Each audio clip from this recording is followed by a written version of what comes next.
आप जबरदस्ती रोको मत। तो महाराज जी ने जे कह दी कि दृष्टि ऐसे रखना जी, रोकी जा रही है। भगवान है इस समय गाड़ी में कौन बैठे? भगवान। देख कौन रहे? भगवान। हमारे ऊपर कौन है? भगवान। दाएं कौन है? भगवान। बाएं कौन है? भगवान। पाछे कौन है? भगवान। आगे कौन है? ऐसा। अरे हम बाथरूम में भी गए, वॉशरूम में भाभी भगवान। हम शादी ब्याह में गए, बोले यहां तो कोई अपनी तरफ के नहीं मिलेंगे, यहां तो बढ़िया चाउमीन खाओमीन भटूरे दाल मारे। अरे कोई तो मिल ही जाता, कोई तो मिल ही जाता। महाराज वासना का नाश होता है, प्रत्येक इंद्रिय को परमात्मा की दिशा में मोड़ देना चाहिए। हर इंद्रिय को भगवान में लगा दो, भगवान की सेवा में लगा दो राजन, तब नाश होगा। मन को पवित्र करना तो आंखों को भगवान रूप में स्थिर कर। आपका मन पवित्र कब होगा? ये मेरी आंखें रुक जाएंगी, आंखों को भगवान की दृष्टि में डाल दो, भगवान के स्वरूप में डाल दो, भगवान के कर कमलों से जोड़ो, हमारा आपका कल्याण हो जाए। हम मानते नहीं है, हम संसार के रंग बिरंगे जो भी चित्र होते हैं उन पर आसक्त हो जाते हैं। बाजार में गए और बाजार की चकाचौंध देखी, हमारी आंखें भ्रमित हो गई। शादी ब्याह में गए, बाकी चकाचौंध देखी, आंखें पागल हो गई। व्यंजन देखे, जीभ लपलपाई, जी आंखें करा रही है हमारा सब खेल। आंखें बैरन होती है, आंखें देखने के लिए तो सही बनाइए, लेकिन सारे दुष्कर्म आंखों के माध्यम से। क्यों? आंखें कहीं अच्छी जगह पे गई तो ये बैरी मन तो तैयार बैठा ही है।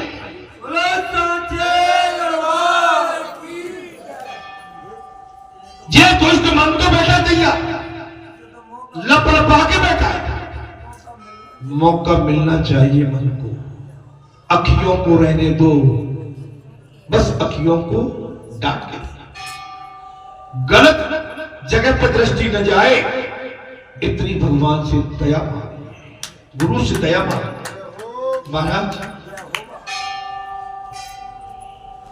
बात आती है ध्यान प्रकरण में, 14 अध्याय में इस प्रकरण का वर्णन किया गया है। 14 अध्याय का अर्थ है 5 काम इंद्रियां। 5 क्या है? काम इंद्रियां, और 5 है ज्ञान इंद्रियां, और मन बुद्धि चित्त और अहंकार, ये 14 हो गया। इन सभी को परमात्मा के ध्यान में रखो तो ध्यान सिद्धि हो जाएगी।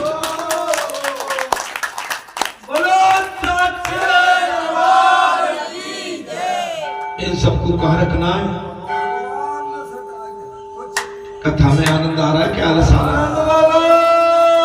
आलस आ रहा है, नहीं बैठ पाओ तो कोई बात नहीं, उठ जाओ, घूम आओ, जाओ, और जाना तो निकल। अर्चन प्रकरण में 2 अध्याय में सूक्ष्म अर्चन और स्थूल अर्चन का वर्णन किया गया। क्या क्या किया गया महाराज? सूक्ष्म एवं स्थूल, दोनों तरह की अर्चना है, प्रार्थना है। नाम प्रकरण गुण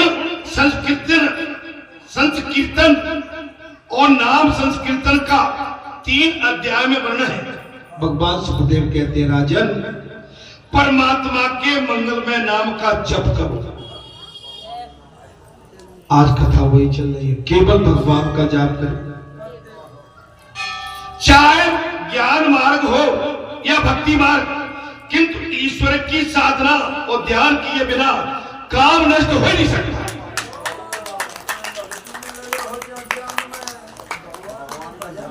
भगवान के भजन के बगैर यह संसार की वासना नष्ट नहीं हो सकती। किसी एक में मन स्थिर होने पर ही भक्ति बढ़ती है। आपको एक जगह स्थिर होना ही पड़ेगा। बालाजी धाम में चले, बरेठा में या ददुर्गा धाम में, ईश्वर खो में, गिरगांव में, करई महाराज पे भटकोगे आप। ये मैंने इतने नाम लिए, आप केवल एक जगह स्थिर हो जाओ कहीं भी। मैं ये भी नहीं कहूंगा कि यहीं स्थिर हो जाओ, लेकिन एक स्थिर एक जगह होना ही पड़ेगा।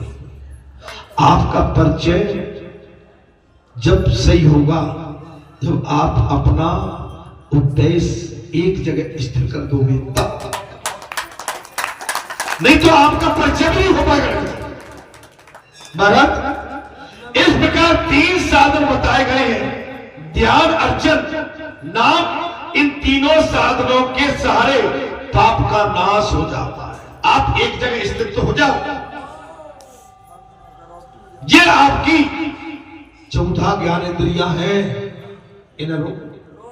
ये पागल है और नरक में जाने से बच जाओगे। अब भगवान सुखदेव ने कहा, राजन जब आप इन पर काबू पा जाओगे तो नरक में जाने से बच जाओगे। ये कथा चल रही है, नरक में न जाना पड़े। क्या महाराज? न जाना पड़े जी। प्रभु के मंगलमय स्वरूप का ध्यान जब करने की आदत डालो। आप जब देखो तब प्रभु का ध्यान आवे। आपको जब मैं जानता हूं कि आपको जहां लंबे टाइम से सत्संग सुन रहे हैं, और जहां तक मेरा विचार आता है, भाव भी आप निश्चित भगवान के चरणों में अनुराग ज्यादा से ज्यादा रखते हो, ज्यादा से ज्यादा। वो अगर नहीं रखते हैं तो आज से काट मानो। जब भी ध्यान आए भगवान के चरणों का ध्यान आए, बालाजी धाम का ध्यान आए।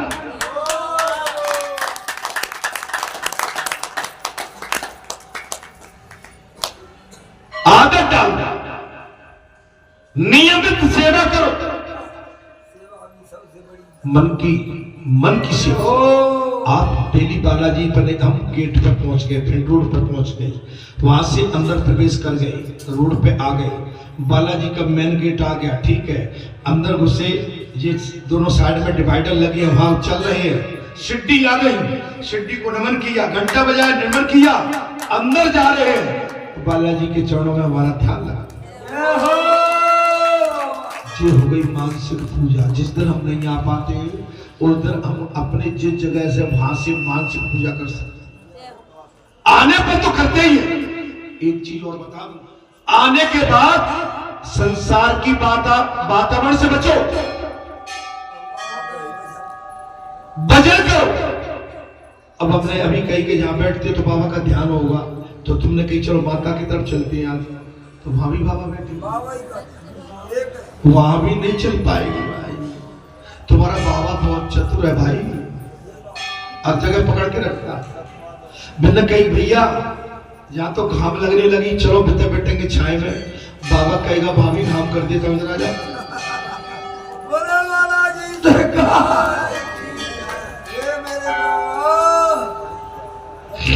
नहीं ऐसा, आप अपना ध्यान केवल ईश्वर में लगा के रखिए। राजन नरक में जाना नहीं पड़े। भगवान सुखदेव ने अंत में सील लगा दी। राजन मैंने जिस तरह के आयोजन प्रयोजन और मैंने जो साधन बताए हैं कि आपको नरक में नहीं जाना पड़े, तो आपको अपना मन और 14 इंद्रियां भगवान को सौंपो, प्राण सौंपो। क्या कर दो? प्राण सौंपो। इन साधनों का उपयोग करो। अंत में कह दिया, बोले राजन मैंने जो अभी कथा में विस्तार से जो व्याख्या की है, यदि आप अपना मन उनमें लगा दोगे तो आप हमको सबको नरक में नहीं दे जाओ। अच्छा, आपको क्या लग रही थी अभी कि केवल राजा परीक्षित ही नरक में जाएंगे? हम परीक्षा से भी ऊपर है। अरे हमको सबको गिनना पड़ेगा। अगर आपने हमने मन भगवान की साधना में नहीं लगाया पक्के मन से, तो नरक में जाना ही पड़ेगा। प्रतिदिन ठाकुर जी की सेवा करो, लेकिन यहां तो संसार की सेवा हो। प्रतिदिन डेली दोनों टाइम और 4 पहर और दोनों टाइम 6 और 7 बार ब्रह्म मुहूर्त। आप लगे रहिए सेवा, उनके नाम का जाप करते रहे। सीताराम सीताराम राधे श्याम मन, इससे सुंदर नाम कोई है जग में? सुंदर है तो राम, चाहे कृष्ण कहो या महाराज। उनके नाम का जाप कर राजन, उनका ध्यान कर। आपकी दृष्टि में ठाकुर जी की मूर्ति हो, गोपाल की मूर्ति हो, स्वामी राम जी की मूर्ति हो, मां भगवती दुर्गा या भगवान गौरी शंकर की मूर्ति हो।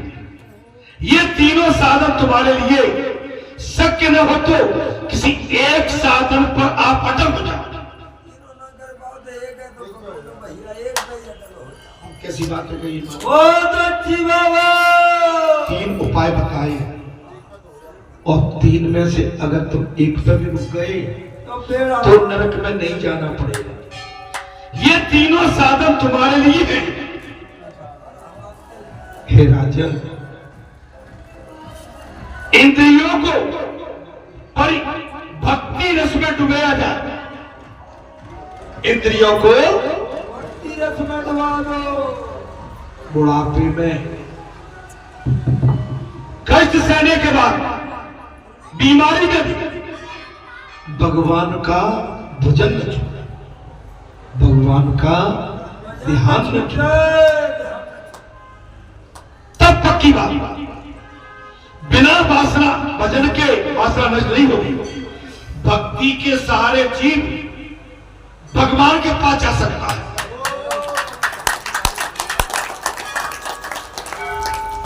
भक्ति के सहारे जीव भगवान के पास जा सकता है। महारानी यमुना भक्ति का रूप है। भगवान सुखदेव ने कहा, राजन महारानी यमुना भक्ति का स्वरूप है। वो जीव का ईश्वर से संबंध जोड़ देती है। वो ईश्वर से जीव का संबंध जोड़ देती है। भक्ति द्वारा जीव का ब्रह्म संबंध हो जाता है। भक्ति से क्या हो जाता है? ब्रह्म संबंध हो जाता है। जीव का ब्रह्म संबंध हो जाता है। ध्यान अर्चन और नाम स्मरण, ध्यान अर्चन और नाम स्मरण, इन तीनों साधनों से भक्ति दृढ़ होती है। क्या होता है महाराज? इन तीनों साधनों से भक्ति दृढ़ होती है।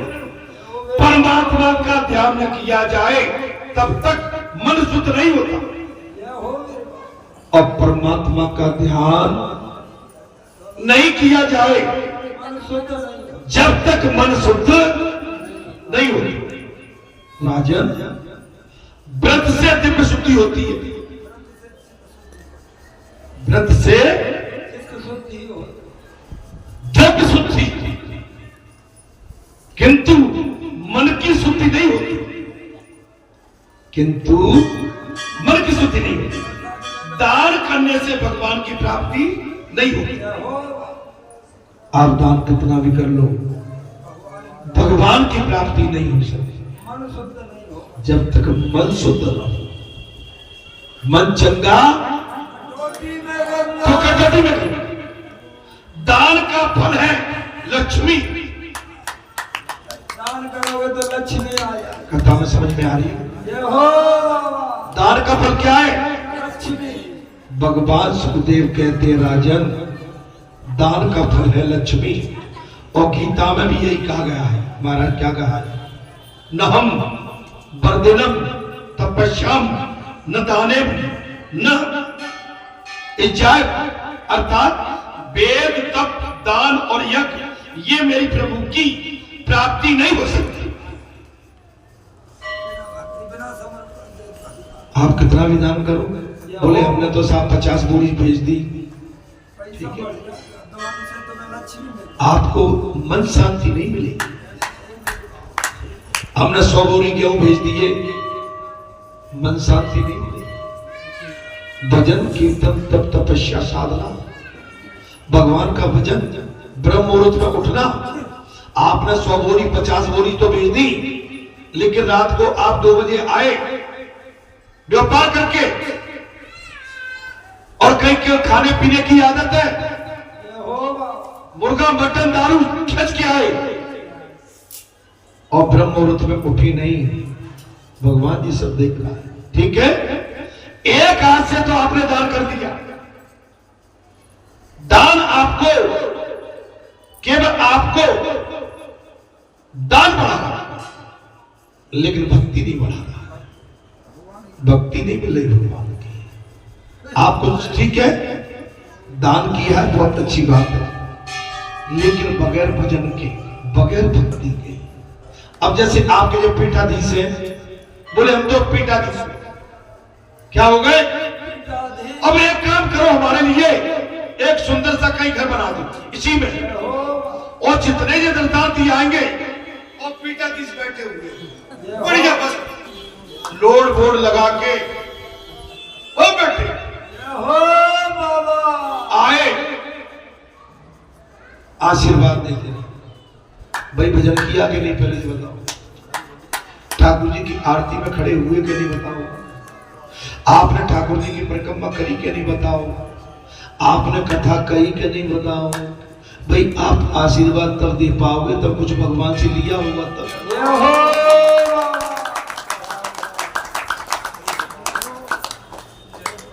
अब तुम केवल धूस पंच बन के बैठे हो।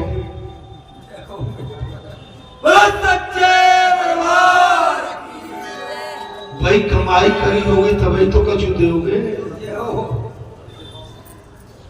आजकल ऐसा ही होगा, नहाया तो लोगों भी डाले आए, कपड़े डाले, चेला धो दिए, चेला तो भाई नौ करे माने चित्र तुम बिल्कुल और ऊपर से नीचे चले जा रहे हो। आपको पता नहीं कि आप क्या कर रहे हो। भजन करो। ये 5 बजे ठाकुर जी के घंटे बज गए, आप यहाँ के पीठाधीश हो, आप ठाकुर जी के सामने खड़े हो जाओ।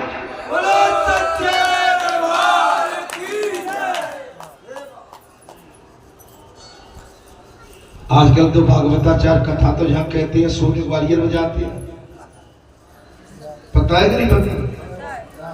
भिंड में कहते हैं, गोद में कहते हैं, मुरैना में कहते हैं, और सोने के लिए ग्वालियर में आते 3 स्टार में। भागवत कथा को वेदों को छोड़ाते। अरे भागवताचार्य की तो बात छोड़ो, पारी छतमी घर पहुंच जाते। कुछ मैं गलत बोल रहा हूं तो मेरे कान पकड़ दो। तुम्हारी साधना कहां हुई? तुम्हारी 7 दिन आपने तपस्या की नहीं, 7 दिन आपने माता भगवती के चरण पकड़ के उनके चरणों में आपने नाक नहीं रगड़ी, सोए नहीं उनके चरणों में बैठ के। वेदाचार्य जी 7 दिन आपने भागवत महाराज को कैसे छोड़ा किया? भागवत माने भगवान,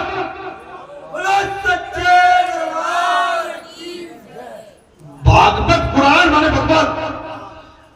आपने 7 दिन अपने प्रभु को व्यासपीठ पे अकेले क्यों छोड़ा? क्यों मैं कुछ गलत बोल रहा हूं?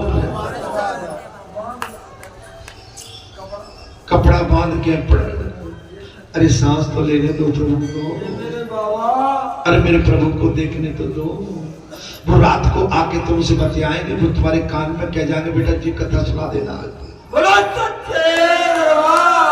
तुम घर में जाके डबल बेड पे जाके 3 बेड पे 4 बेड पे जाके और एसी के कूलर में पंखे में आनंद दे रहे हो। अरे ये 4 जना की चांदनी हो फिर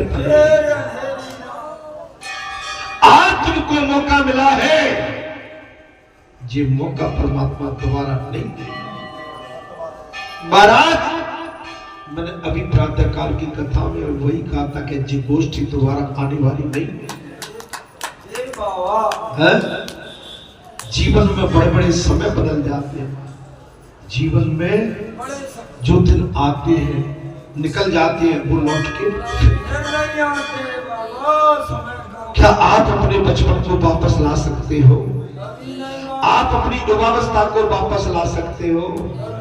तो फिर तुमने कैसे जान लिया कि ये समय तुम्हारी काबू में है? ये नहीं मिलेगी। अरे आज इस पीठ पर बाबा की प्रेरणा से ये मिट्टी बैठ के बोल रही है,